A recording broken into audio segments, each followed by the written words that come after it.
봉독한 요한복음 12장 12절부터 36절까지 말씀 중심에서 예루살렘 입성이라는 제목으로 하나님 말씀 증거하겠습니다.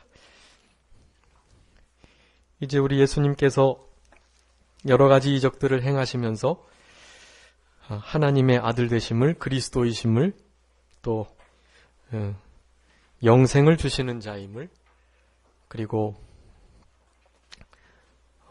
생명의 떡이 되심을, 생수의 역사를 허락하시는 분이심을 나타내 주시고, 나사로를 살리시는 역사를 통해서 생명의 주관자가 되시는 우리 예수님이시다라는 것을 알려주셨습니다. 그리고 이제 예루살렘 성에 입성하게 되셨는데, 그 예루살렘 성에 입성하기 전에 그 예수님의 장사를 미리 12장 초반부에서 우리 베다니 마리아가 예수님의 머리와 몸과 발에 옥합을 깨뜨려 붓고 예수님의 장사를 미리 예비하고 준비한 사건이 있었습니다. 그 사건이 있고 난 후에 이제 더 이상 안 되겠다. 나사로도 죽여야 되겠고 예수도 반드시 죽여야 되겠다라는 도모가 있었다라는 말씀을 합니다. 그렇게 나사로 가닥에 많은 유대인들이 예수님을 믿은 이 일 때문에 대제사장들과 서기관 바리새인들, 종교 지도자들은 나사로와 더불어서 우리 예수님을 함께 죽이려고 하는 그런 모의를 했었는데, 그것을 알고 계심에도 불구하고 이제 12절에서는 그 이튿날 명절이 가까워서 큰 무리가 예루살렘 성으로 이동을 하는데 거기에 함께 참여하여 올라가시려고 하셨습니다. 이 명절은 유월절이고요. 우리 예수님께서 이제 베다니에 토요일날 오셔서 하루를 지내시고 주일날 우리 예루살렘 성으로 들어가시는 장면인 것입니다. 마태복음 21장, 마가복음 11장, 누가복음 19장에 예수님께서 예루살렘 성으로 입성하시는 그러한 장면을 그리고 있는데, 요한복음에서는 좀 관점을 달리하고 있습니다. 이 사복음서 중에서 이 요한복음을 제외한 나머지 세 복음을 공관복음이라고 하고요. 그 관점이 같다라는 뜻이에요. 그 관점이 세 가지가 사람이신, 또 하나님의 아들이신, 또 종의 역할을 하시는 그런 의미의 우리 예수님의 행적을 그렇게 순서대로 행적을 따라 기록했던 것이고, 이 요한복음은 왕이신, 또 영원히 계셨던 말씀이신 그런 신령한 의미를 더 많이 내포하고 있는 말씀이라 좀 여러 가지 그 사건들이 다르게 나오게 됩니다. 근데 오늘 본문에서는 명절에 예수께서 예루살렘에 오신다함을 듣고 많은 사람들이 있었는데, 그 가운데는 예수님을 보려고 하는 이들이 좋은 마음으로 있는 사람도 있었고, 왜냐하면 나사로를 살렸다고 하니까요. 나사로를 살린 예수라는 이가 도대체 누굴까? 그가 진짜 그리스도 메시아가 맞을까? 하는 마음으로 예수님을 보려고 했었는데, 당연히 그 가운데에서는 예수님을 죽이려고 하는 세력들도 있었다라는 것을 알 수 있습니다. 어쨌든 누가 시킨 것은 아닌데 자연스럽게 종려가지를 가지고서 마치 왕을 맞이하듯이 우리 예수님을 맞이하게 되었던 것입니다. 근데 예루살렘으로 올라오시는 것이 결코 쉬운 일이 아니셨어요. 거기 가면 이제 한 주간을 지내면서 금요일 날 잡히셔가지고 목요일 저녁에 잡히셔서 금요일 새벽까지 불법한 재판을 받으시고, 그래서 이제 금요일 오전 9시에 십자가에 못 박히시게 되는데, 그런 것을 다 아시는 우리 예수님께서 그곳으로 당연히 올라가시려고 오셨는데, 마치 그 고난의 잔을 피하시려고 하는 것처럼 그 십자가를 피하시는 것 같은 말씀을 오늘 본문에서도 하셨습니다. 올라가시는 것이 당연히 많은 생각을 하게 하시는 거죠. 그래서 누가복음에 보면은 한번 읽어주세요. 누가복음 9장에 누가복음 19장 51절 누가복음 19장 51절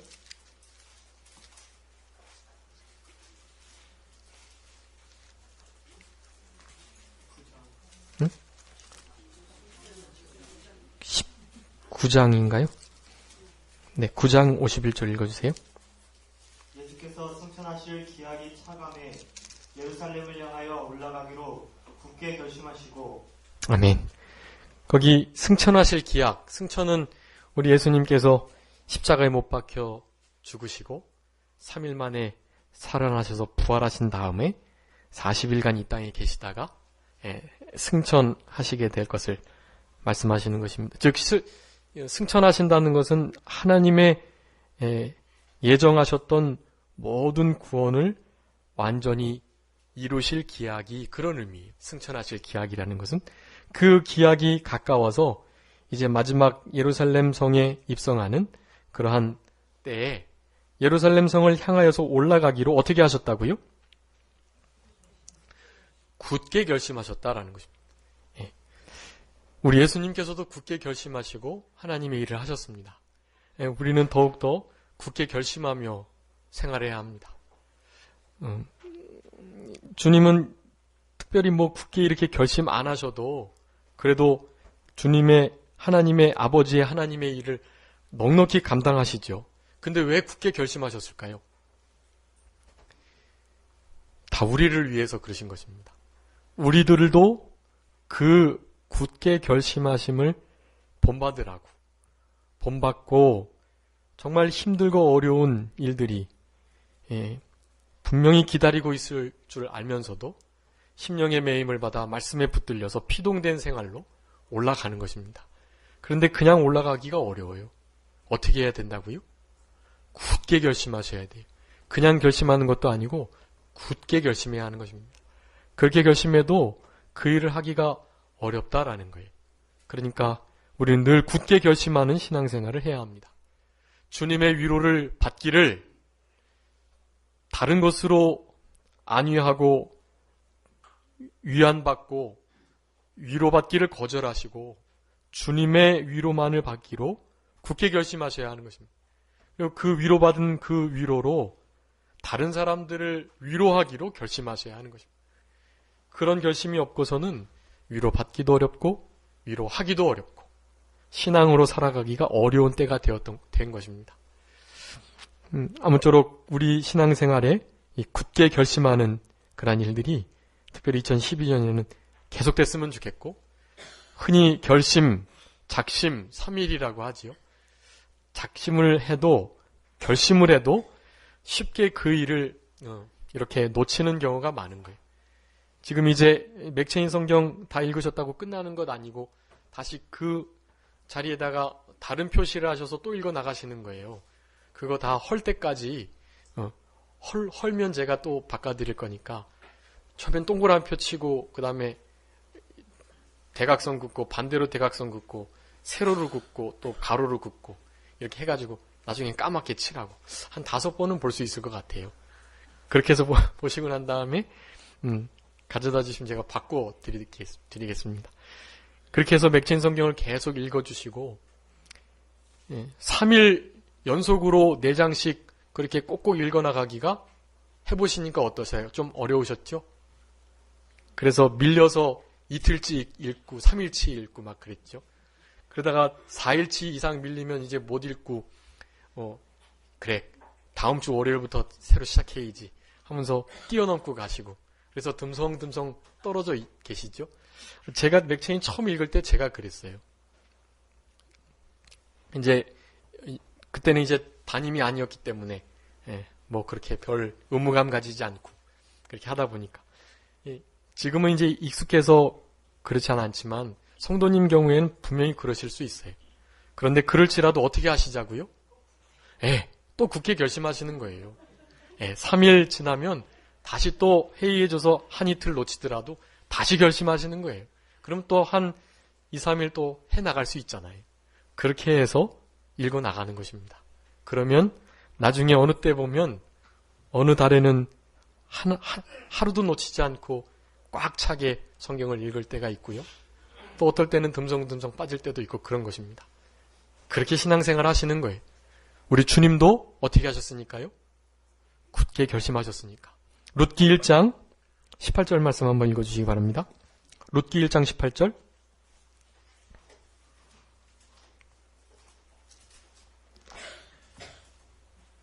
나오미가 룻의 자기와 함께 가기로 굳게 결심함을 보고 그에게 말하기를 그치니라. 아멘. 나오미가 그 오르반은 갔는데 자기는 계속 어머니 하나님 섬기고 어머니 계속 따라가겠다고 그러거든요. 사실은 강하게 반대했어요. 아들을 줄 수도 없고 이 며느리 데려다가 어떻게 해요. 그래서 끝까지 안 된다고 그랬다고요. 그런데 나오미가 룻이 어떻게 하니까요? 굳게 결심하니까. 같이 죽겠다는데 어떻게 해요. 그러니까 이 룻을 나오미가 데리고 갈 수밖에 없었습니다. 이 귀한 그리스도의 계대에 참여해야 되잖아요. 모압 여인이. 그렇지만 하나님께 부종하고 붙들림 받고 피동되고 어떻게 하든지 그 영광스러운 주의 나라에 참여하려고 굳게 결심하는 우리 룻의 신앙, 우리도 본받아야 할 것입니다. 역대하 2장에 보면은 솔로몬이 이제 전을 건축하기 전에 전과 자기의 궁궐을 건축하려고 사실은 다윗 아버지가 다 준비해 놓으셨어요. 그리고 아들을 위해서 정성된 마음도 구했죠. 지혜로운 마음도 구했죠. 이제는 그냥 짓기만 하면 되는 거예요. 수고 없이. 솔로몬 때 그렇게 훌륭한 많은 역군들 다 대줬죠. 정말로 쉽게 전과 궁궐을 건축할 수 있습니다. 그런데 거기 보면 어떻게 말씀하고 있냐면 전과 궁궐을 짓기로 결심했다라고 말씀합니다. 역대하 2장 1절 말씀에 그렇게 기록되어 있어요. 우리 성전 건축하는 것도 그냥 되는 거 아닙니다. 어떻게 해야 되겠죠? 굳게 결심하셔야 돼요. 이거 건축위원회 집사님들만 하시는 것 아니고 우리 이장로님과 심장로님만 저만 하는 거 아니고 우리 성도님들도 같이 지으시는 거예요.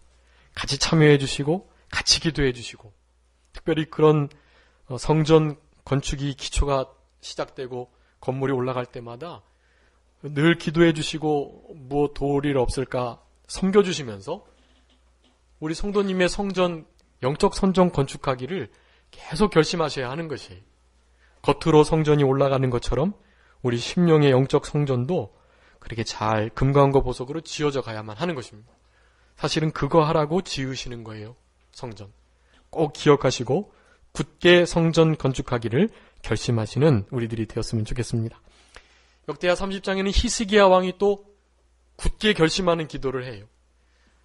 어떤 죄를 범해도 혹시 제사와 결례에 무례하고 또 죄를 범하는 일이 생기다 할지라도 하나님께서 좀 관용해 주시고 봐주시고 여호와를 구하는 자, 결심해서 여호와를 구하는 자를 하나님 사해 주시고 고쳐주세요. 그렇게 기도를 합니다.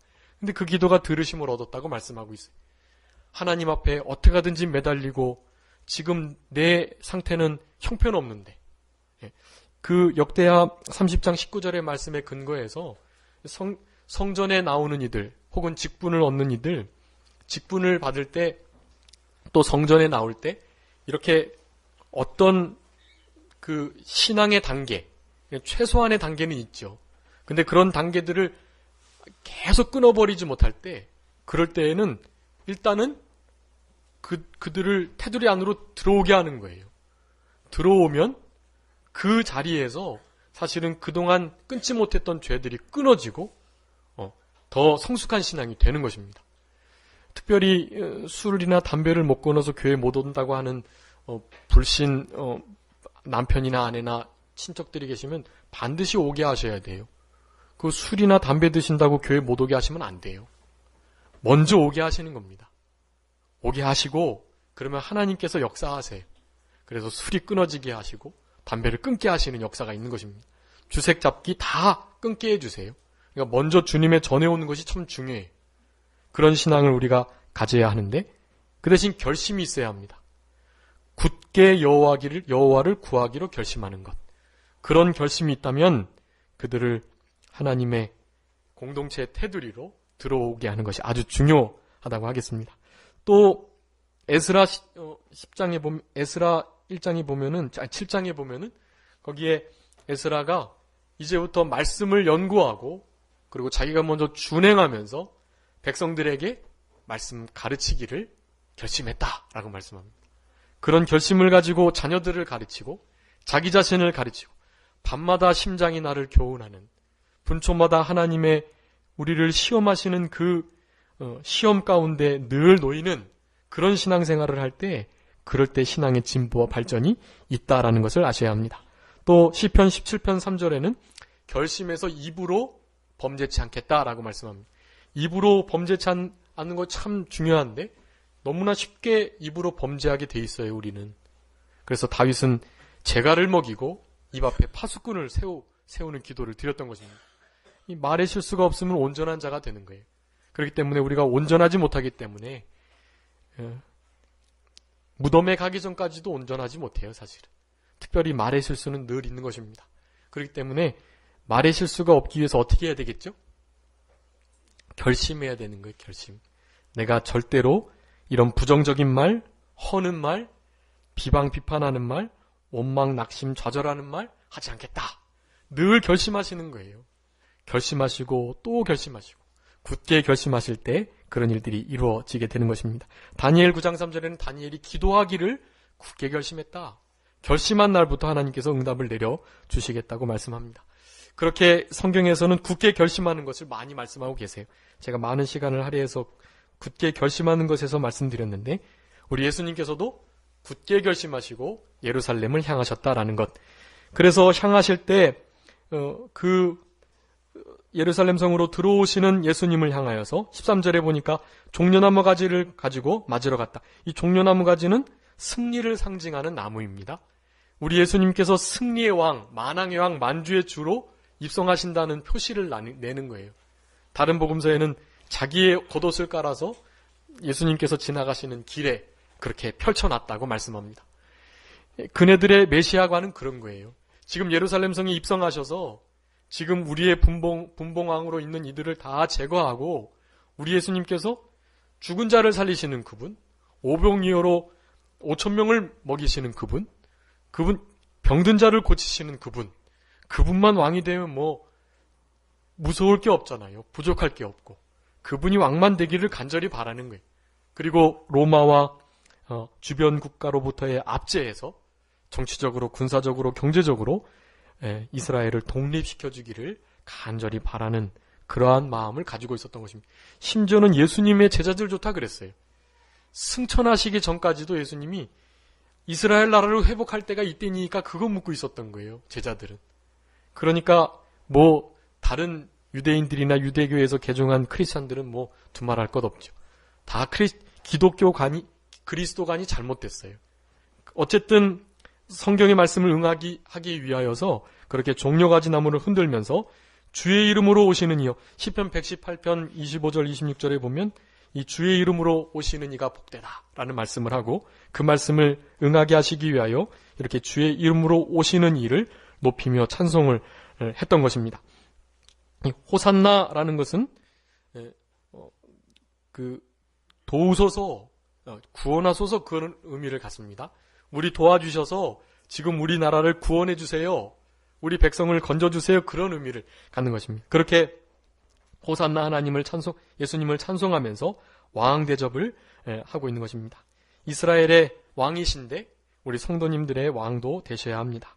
우리 마음에서 왕 노릇하시도록 우리의 마음의 보좌를 내어드리시고 내 뜻대로 내 마음대로 내 형편에 따라 생각하고 생활하지 마시고 오직 우리 주님이 온전히 통치하고 다스리시는 그런 심령 천국이 이루어지고 온전한 그리스도의 나라가 우리 가운데 이루어지는 주님의 왕 되신 생활을 우리가 잘 해나가야 할 것입니다. 그렇게 외치시는데 우리 예수님은 크고 멋진 백마를 타고 진짜 개선 장군처럼 왕처럼 들어가시지 않으시고 14절에 보니까 예수는 한 어린 나귀를 만나서 타셨다라고 말씀합니다. 그 마태복음 21장에는 그냥 만나신 게 아니고 어떻게 했었죠?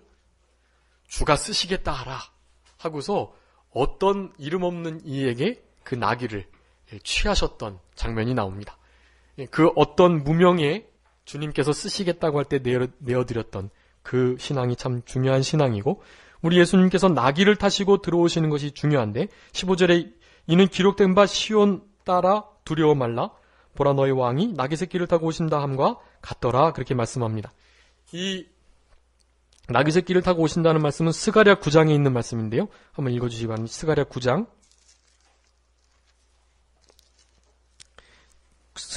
9절. 시온에 따라 크게 기뻐할지어다. 예루살렘에 따라 즐거이 부를지어다. 보라 내 왕이 내게 임하나니 그는 공의로우며 구원을 베풀며 겸손하여서 나귀를 타나니 나귀의 작은 것 곧 나귀 새끼니라. 아멘. 거기 스가랴 9장 9절의 말씀을 응하게 하시기 위하여서 그렇게 나귀 새끼를 타신 것입니다. 이 나귀는 말과 달리 좀 이렇게 모양도 그렇고 참 볼품이 없는데요. 그렇게 볼품이 없는 우리 예수님이시지만, 볼품 없는 나귀를 타셨지만 예수님이 볼품 없으신 게 아니십니다. 예수님은 그 나귀를 통하여서 하나님의 구원 사역, 생명의 역사, 진리의 완성을 이루고자 그 나귀를 타셨던 것입니다. 그 나귀는 보통 가장 먼저는 겸손을 상징하는 동물인데, 그래서 우리 주님께서 겸손의 왕으로 오신다고 말씀합니다. 아까 스가랴 9장 9절에 있죠. 겸손의 왕으로 우리에게 오신다라는 것입니다. 영적 진리의 왕이지 겉으로 보기에 백마를 타고 휘황찬란한 모습을 가지고 전쟁하면서 적군들을 물리치면서 그렇게 일하시는 것이 아니라는 거예요. 우리 이병규 목사님 강해서를 보는데 이 말씀을 해석하시면서 교회에 그렇게 크고 휘황찬란하게 겉모양 꾸밀 것이 없다. 겉모양이 중요한 게 아니라 중심이 중요하고 그 교회 짓는 것보다도 영적 성전 건축하는 것이 더 중요하다. 그래서 보잘것없고 별로 볼품없는 교회라 할지라도 그곳에서 생명 살리는 역사가 있고 바른 진리의 말씀을 전파해서 그 진리가 운행하고 역사하는 그런 일이 있으면, 그러면 그것이 진짜 큰 교회, 좋은 교회이지 겉으로 화려한 교회가 좋은 교회가 아니다라는 뜻의 말씀을 하고 계시더라고요. 그래서 오늘 아침부터 제가 그런 말씀을 좀 드렸던 것이고, 진짜로 우리에게는 이 성전 건축이 너무나 중요한 기회인데, 이 기회를 다른 것으로 기회를 삼으시면 안 되고 우리 영적 성전 건축하는 기회로 분명히 삼으셔야 되겠습니다. 그러면 정말 큰 수지 맞는 거예요. 이 일을 통해서 영적인 것에 관심을 기울인다면 그거 정말로 큰 일이라는 것입니다. 그러면 성전 몇 번이고 지어도 돼요. 그런데 성전 짓는데 다 마음이 뺏겨서 영적 성전 건축하는 거 놓쳐버리면 사실은 그거 다 잃어버리는 거예요. 그러니까 아무쪼록 우리 2016년도에 정말로 여호와의 영광이 나타나는 아름다운 성전이 건축될 것인데, 그것이 건축될 때 우리의 속사람도 더욱더 잘 지어지는 그런 일들이 있었으면 좋겠습니다. 겸손의 왕, 우리는 늘 겸손해서 우리 주님과 동행하기를 하나님께서는 원하신다라는 미가서 6장 8절에 말씀합니다. 겸손히 하나님과 동행하는 것이 하나님께서 원하시는 것이 아니냐라고 말씀합니다. 우리는 늘 겸손해야 합니다. 예수님의 겸손, 마태복음 11장의 28절에 나는 마음이 온유하고 겸손하니 내게 와서 배우라고, 내 멍에를 매라고 그렇게 말씀하셨습니다. 우리는 예수님의 그 명령을 따라야 합니다. 내게 와서 예수님의 온유와 겸손을 배우고 그분의 멍에를 지는 생활을 잘 해야 할 것입니다. 나귀는 또 평화의 왕을 상징하는데요, 말과는 달리 평화를 상징하는 그러한 동물입니다. 우리 주님께서 평화의 왕으로 이 땅에 오신 거예요. 평강의 왕, 영원한 평강을 주시는 분. 이사야서 9장 6절 말씀, 이사야서 9장 6절,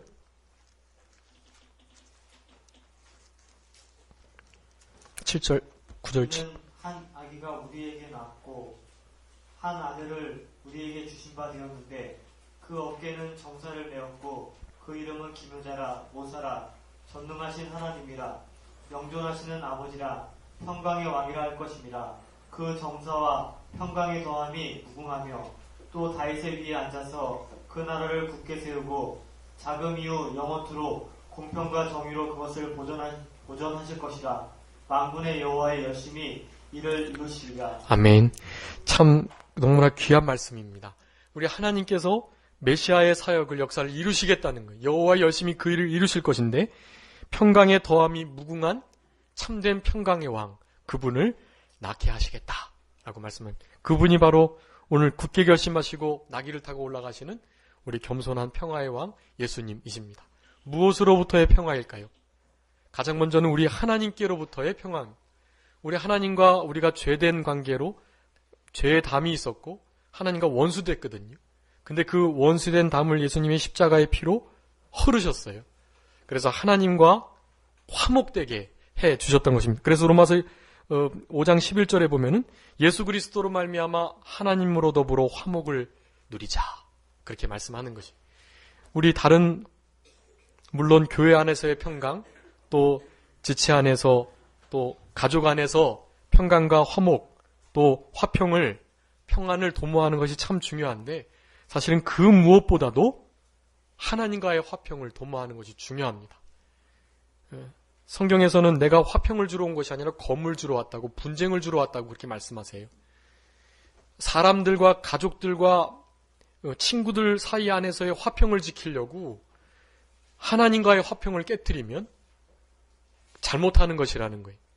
그런 면에서는 사실은 하나님은 가정 안에 집안 식구가 원수라 그랬잖아요. 신앙적인 면에서 그렇다는 거예요. 신앙적인 면에서 맞지 않을 때 원수되고 불화하고 불목하고 분쟁하는 일이 있을 거라는 것입니다. 그런 의미에서 내가 화평을 주러 온 것이 아니라 검을 주러 왔다고 말씀하신 거예요. 그렇지만 하나님께 대하여는 어떻게 하셨다고요? 화평케 하시러 오셨다라는 것입니다. 우리 예수 그리스도의 피로 하나님과 화평 화목을 이루신 우리 예수님, 평화의 왕이신 것입니다. 영원 무궁한 평화의 왕이 되시는 것입니다. 마지막으로는 순종의 왕입니다. 이 나귀가 이렇게 좀 고집이 있긴 하지만 그래도 주인의 말을 잘 들어요. 그래서 무거운 짐, 자기의 몸의 몇 배가 되는 짐도 잘 지고 끝까지 가는 그러한 동물입니다. 말들은 쉽게 지쳐요. 그런 나귀는 지구력이 많다고 그래요. 순종하는 왕, 즉 우리 예수님의 멍에, 이 십자가의 멍에인데 이 멍에를 위해서 우리 예수님께서는 이 멍에를 매는 나귀의 새끼를 타셨다. 마태복음 21장 이렇게 말씀합니다.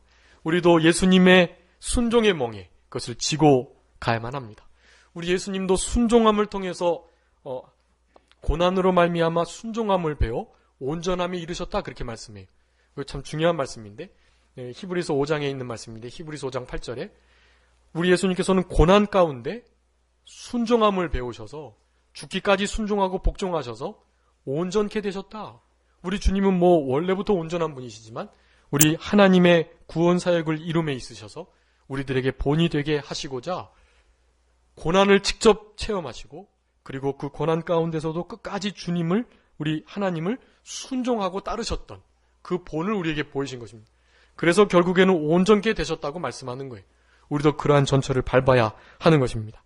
그럴 때 나귀를 타고 가셨던 겸손과 평강과 순종의 왕으로 오시는 우리 예수님을 본받아 살아가는 그런 우리들이 되는 것입니다.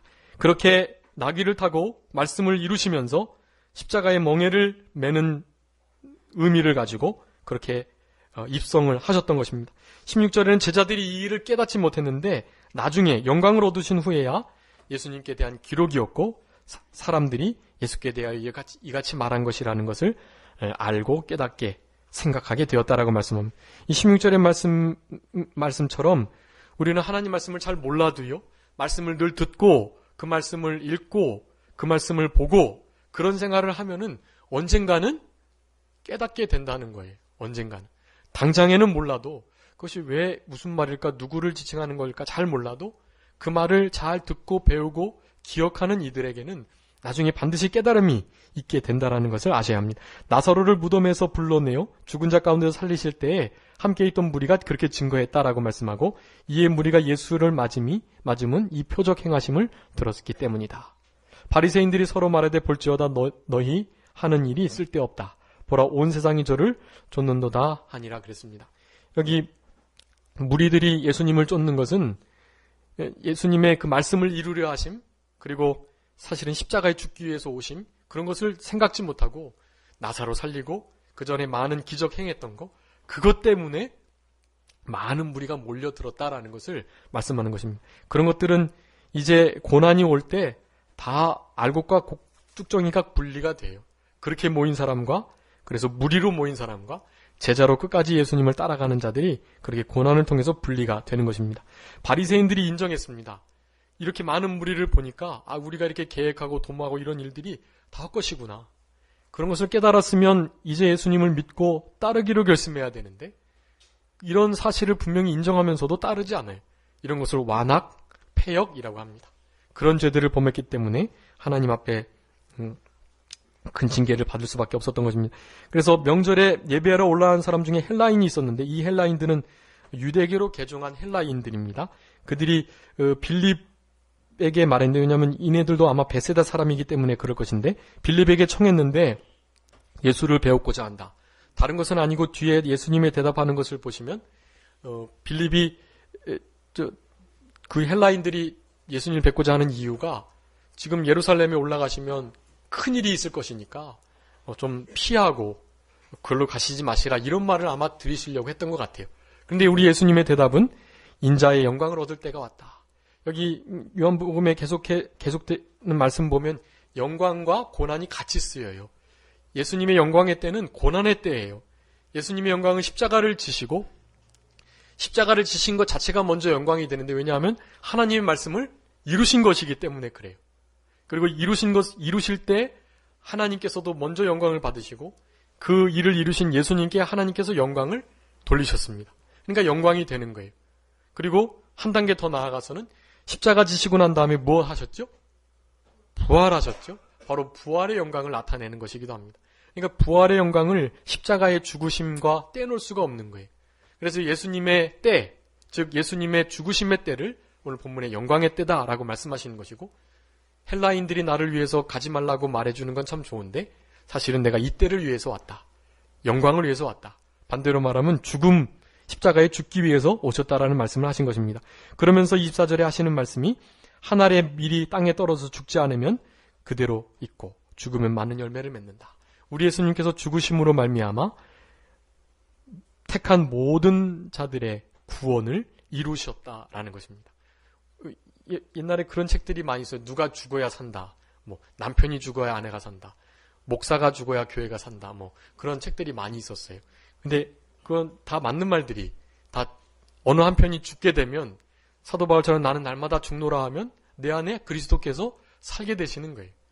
그런 의미에 우리 예수님은 한 알의 밀알이 되셔가지고 자기를 버리셔서 비셔서 그렇게 우리에게 구원을 허락하셨는데, 우리도 사실은 이 한 알 떨어져 죽는, 썩어지는 밀알처럼 그렇게 생활해야 하고, 그런 고난과 죽음, 힘들고 어렵지만 이 영광을 생각하면서, 현재의 고난은 장차 나타날 영광과 좋게 비교할 수 없으니까 그 영광을 생각하면서 너희들도 이 순교의 자리를, 또 고난의 때를 잘 인내하고 견뎌라라는 말씀을 하고 계시는 것입니다. 그래서 자기 생명을 사랑하는 자는 잃어버리고 자기 생명을 미워하는 자가 영생하도록 보존되겠다라고 말씀합니다.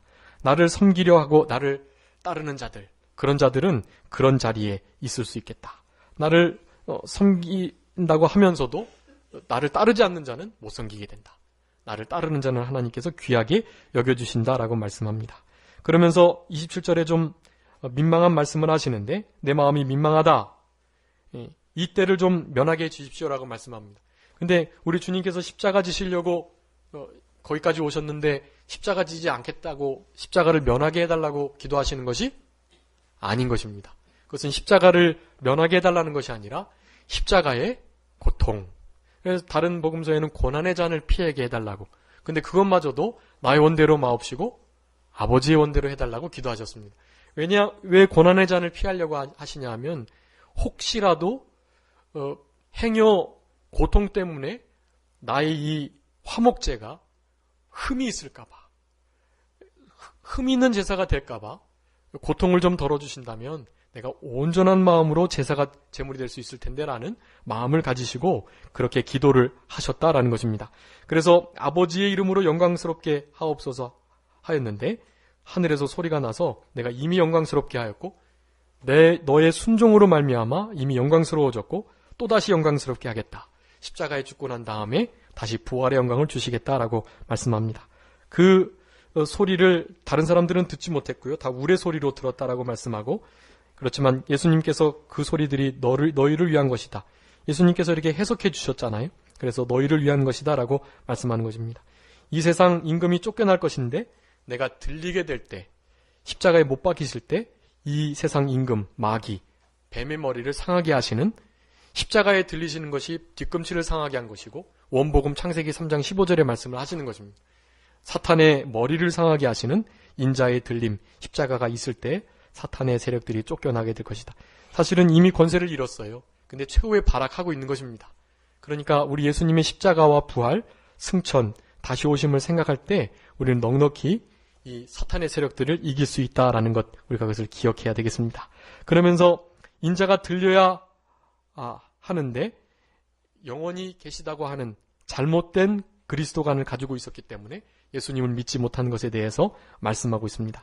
그래서 예수님이 빛이신데 빛이 있을 동안에 빛에 다녀서 죽은 자 가운데서 일어나서 졸며 잠자던 자리, 또 쓰러지고 지쳐있는 자리, 병들어 죽어있는 자리, 이런 자리를 차고 일어나서 빛을 발하면서 그렇게 빛을 믿고 빛의 아들로서 착함과 의로움과 진실함의 열매를 맺으면서 그렇게 살아갈 것을 우리 예수님께서 간절하게 간곡하게 권면하고 계시는 것입니다. 오늘 요한복음 12장에서 중요한 것은 우리 예수님께서 결심하고 올라가셨다.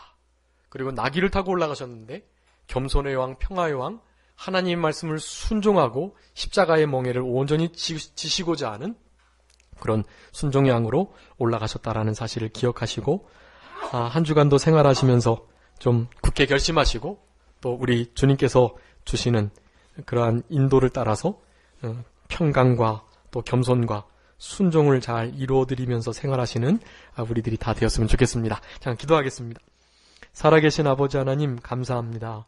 우리를 사랑하시는 하나님께서 저희들에게 한량없는 은혜를 값없이 베풀어 주시고 주님의 피값으로 말미암아 복역의 때를 끝내주시고 사죄의 은총을 허락하여 주셔서 더 이상 마귀와 죄와 사망과 지옥 고통에 얽매이지 않고 두려움에 쌓여서 지지 않고 근신하는 마음과 사랑하는 마음으로 능력의 마음으로 이 땅을 살아갈 수 있도록 은혜 주신 것 감사합니다. 굳게 결심해서 우리 예수님의 뒤를 따라가는 저희들이 되게 하여 주시고 겸손을 지켜나가며 평강의 마음을 잃지 않으며 순종함의 본을 따라서 온전케 되는 역사들이 우리의 생활 가운데 늘 있을 수 있도록 하나님 도와주시옵소서. 하나님 2016년 첫 주일 오전 오후 예배를 온전히 드릴 수 있도록 은혜 주신 것 감사합니다. 특별히 우리 교회의 귀한 직분자들을 세웠는데 주님께서 이들 가운데 같이 해주시고 능력으로 함께 해주시고 신앙이 일치월장할 수 있도록 주님이 기뻐하시는 주님을 많이 담는 그런 우리 교회 모든 성도님들이 다 되실 수 있도록 주님께서 은혜 베풀어 주시옵소서. 돌아가는 발걸음 같이 해주시고 우리 이제 재직회를 할 것인데 재직회 가운데 주님 같이 하셔서 영광을 받아주시고 모든 회무들이 주님의 뜻 안에서 온전케 이루어지게 하여 주시옵소서. 감사하옵고 예수 그리스도의 이름으로 기도 올리옵나이다. 아멘. 찬송하시겠습니다. 찬송가 4